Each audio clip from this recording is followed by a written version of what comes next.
अस्सलाम वालेकुम।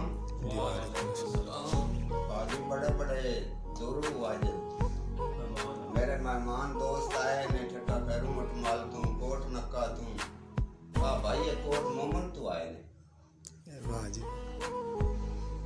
ते इश्क दी गल जेड़ी है वो तो मुड़ प्यार ही हुंदा है। इश्क प्यार दी गल बड़े लोग तवज्जो नाल सुनते ने।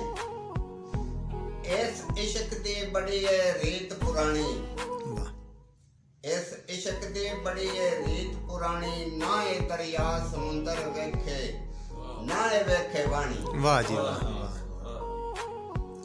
ना ये सोनिया हुरा वेखे ना ये वेखे लुली कानी, आहा ना ये काले रंग नु वेखे।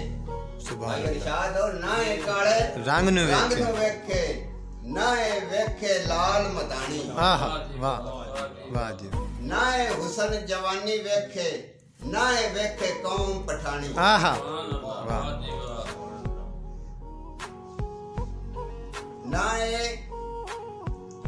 ये हुसन जवानी वेखे ना ये वेखे कौम पठानी, ना ये डिंगे सिवा दे वेखे आहा ना ये वेखे रन सियाणी। आहा